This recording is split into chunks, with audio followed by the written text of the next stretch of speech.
Hello दोस्तों, तो कैसे हैं आप सभी लोग। तो एक बार फिर से आप 100 शब्द प्रति मिनट का मैटर लिखने के लिए तैयार हैं।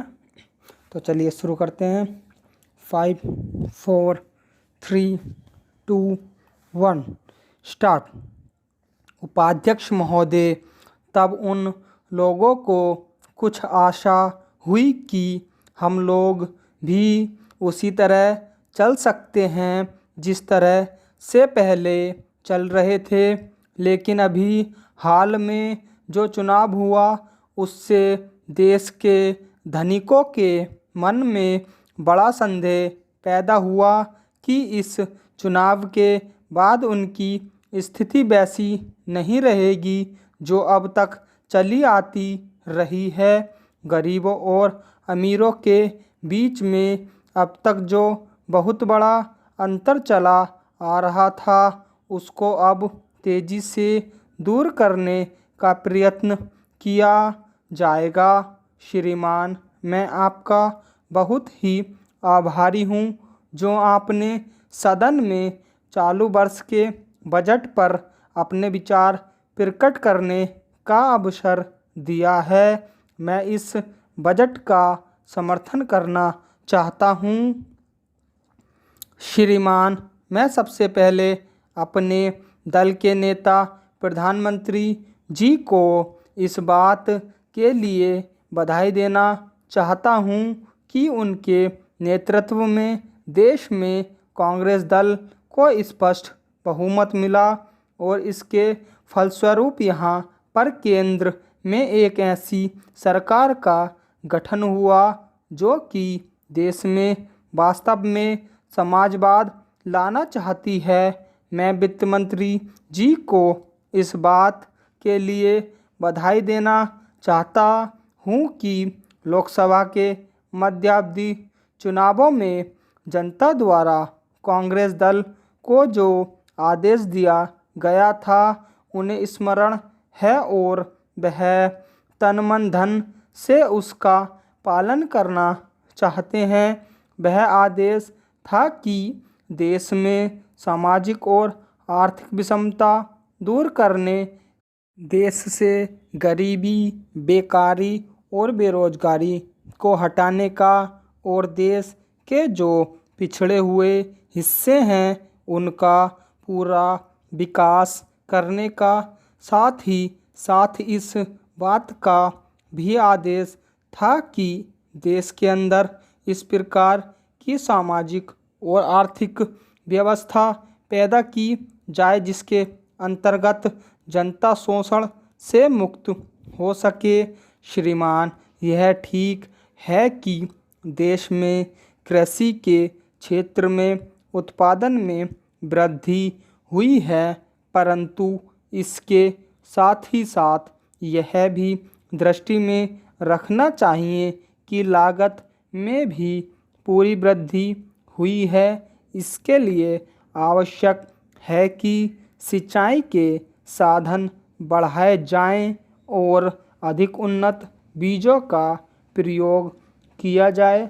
आज कृषकों को कृषि के यंत्र मिलने में बहुत कठिनाई हो रही है, जैसे छोटे छोटे ट्रैक्टरों का देश में बड़ा अभाव है। उनके बनाने के लिए शीघ्र नए कारखाने खोले जाएं जिससे कृषकों को जल्द से जल्द ट्रैक्टर मिल सकें। देश तभी प्रगति करेगा, हमारा ऐसा विश्वास है। अध्यक्ष महोदय, 10वीं पंचवर्षीय योजना पर विचार करते समय सदन के दोनों पक्षों के सदस्यों ने जो महत्वपूर्ण प्रश्न उठाए हैं उन पर विचार किया जाना बहुत आवश्यक है। अध्यक्ष महोदय, 9वीं पंचवर्षीय योजना का अब अंतिम वर्ष चल रहा है और इस योजना के अंदर जो चीज़ें कही गई हैं ऐसा लगता है कि उसके अंदर परिवर्तन करना कठिन है, बदला भी नहीं जा सकता है। अध्यक्ष महोदय, कुछ चीज़ें की जा सकती हैं। उसके अंदर आज भी कुल कितना खर्च है यह तय नहीं किया गया है, केवल कटौती ही निश्चित की गई है। शुरू में मैं यह कहना चाहता हूँ कि यहाँ पर कुछ सदस्यों ने जो यह प्रश्न उठाया था कि इस पंचवर्षीय योजना का आशय कुछ सरकारी पक्ष से भी बताया है।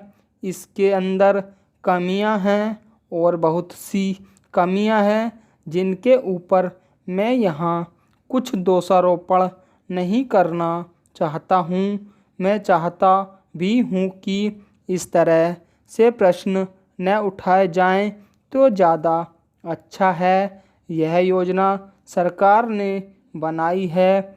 यह योजना मंत्रिमंडल ने पहले बनाई और अनुमोदन होने के बाद भी इसमें कुछ कमियां रह गई हैं, तो यह कमी रहने का दोष किसके ऊपर है? मैं समझता हूँ कि सदन के सभी सदस्य इस बात को जानते हैं। बहुत से लोगों ने दिल्ली के प्रश्न उठाए जो दिल्ली के साथ अन्याय किया गया है, तो मैं समझता हूँ कि इस बारे में सब आवाज़ उठाएं। इस बात की आज ज़्यादा ज़रूरत है। मैं यह कहना चाहता हूँ भारत सरकार से या जिन्होंने ये सारी योजनाएं बनाई उन्होंने वास्तव में यहाँ के साथ बड़ा बुरा किया है। यहाँ के साथ अन्याय किया क्योंकि उन्होंने इस पंचवर्षीय योजना को बनाते समय ध्यान नहीं दिया कि वह क्या योजना बना रहे हैं, गलत बना रहे हैं या सही बना रहे हैं, इनसे क्या लाभ हानि होगा। इन सब बातों पर उन्होंने विचार नहीं किया है। तो मैं समझता हूँ ऐसी परिस्थितियों के अंदर यह बात ठीक नहीं है। देश में यहाँ पर 5 वर्षों में आने वाली योजनाएं बेकार बनकर रह जाएंगी। जो कटौती निश्चित की गई है उसको समाप्त करना चाहिए ताकि दिल्ली को हम अंतर्राष्ट्रीय स्तर का एक आदर्श नगर बना सकें। यह बहुत ही आवश्यक है कि यदि हम इस स्थान की उन्नति चाहते हैं। इसलिए अब मैं अपना कथन इन शब्दों के साथ ही समाप्त करता हूँ।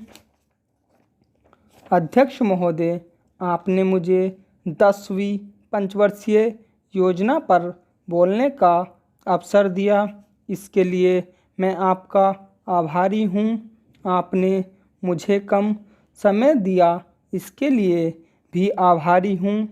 अभी मेरे से पूर्व कुछ सदस्यों ने हम पर यह आरोप भी लगाया कि हम योजना में विश्वास नहीं रखते।